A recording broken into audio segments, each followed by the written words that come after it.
के बाद इस वक्त की एक बड़ी खबर का रुख करते हैं जो कि भारत में खेल से जुड़ी हुई है। भारत 2030 के कॉमनवेल्थ गेम्स की मेजबानी करेगा। ये अपने आप में एक बहुत बड़ा फैसला हुआ है। 26 नवंबर को ग्लासगो में जनरल असेंबली में औपचारिक रूप से इसकी मंजूरी भी मिल जाएगी, लेकिन ये फैसला ले लिया गया है। 2 दशक बाद भारत में होंगे कॉमनवेल्थ गेम्स। हम जानते हैं 2010 में भी भारत में कॉमनवेल्थ गेम्स हुए थे और उसके 20 साल के बाद में एक तरीके से होंगे।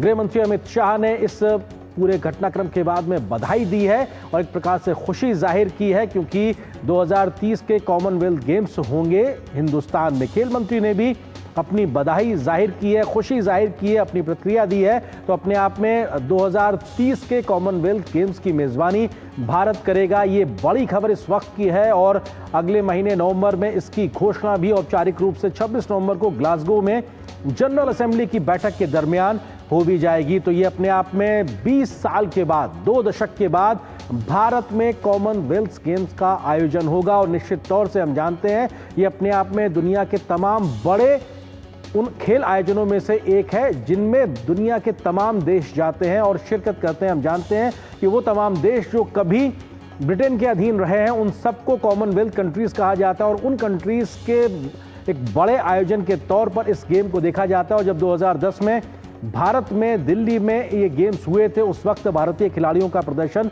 बहुत बेहतर रहा था, क्योंकि अपनी खुद की पिच पर खेलना ये अपने आप में एक बेहतर स्थिति देता है हमारे खिलाड़ियों को। उसका फायदा 2030 के कॉमनवेल्थ गेम्स में भी मिलेगा। इस खबर पर अधिक बातचीत करने के लिए हमारे खेल सहयोगी हमारे साथ में तपस भट्टाचार्य जुड़ गए हैं। तपस, बहुत